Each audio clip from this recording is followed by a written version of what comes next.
Gusto mo? Anong gusto mo? Naibok sa ilong. Ang gusto mo? Ba't ka umiiyak kasi? Sabi mo yun yung totoo. Kape? Gusto mo? Kape. Ay, gago natapon. Sorry.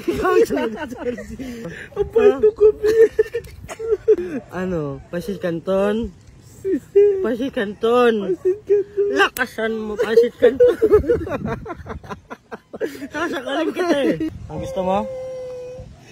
Pasit Canton. Mali. Ganito dapat to. Pasit Canton. Ganon. Kasi ganun yung sinabi ng babae. Ulitin mo.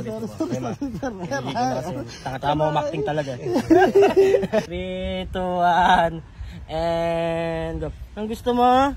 Pasit Canton.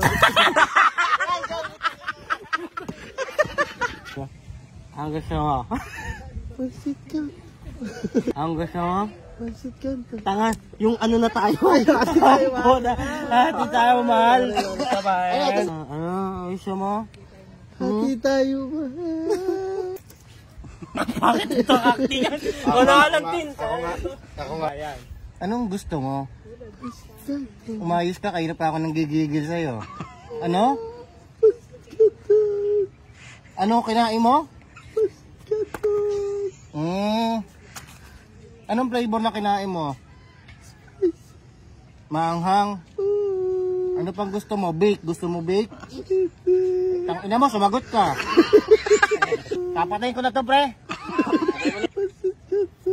Yun lang? Hati tayo, mahal. Ay, wag na, sa'yo na lang. Ano pa? Diyan ka. Ano pa? Tapusin mo yan. Gusto natin yan eh. Yun lang gusto mo? Opo. Mabuhay, gusto mo pa? Ayaw na. Ayaw na po pag wala Pasit Canton. Oh, sige na, kiss mo na ako. Kiss na. Ano pa? Wag ka, Pasit Canton, wala naman tayong pera eh. Ano na lang? Gusto mo bake?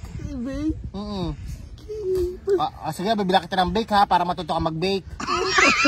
Ikutin mo tong sementeryo ha, mag-stroll ka dito ha. Aray ko, gago. Gago, aray.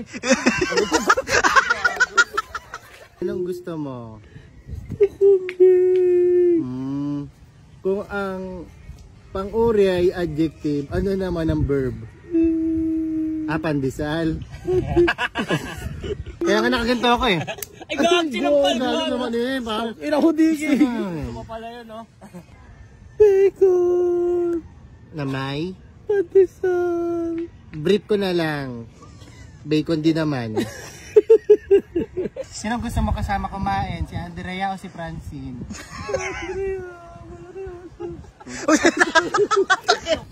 Sige na ha. Luto ako ha. Pasit Canton, dalawa. Hati tayo. Huwag ka naman.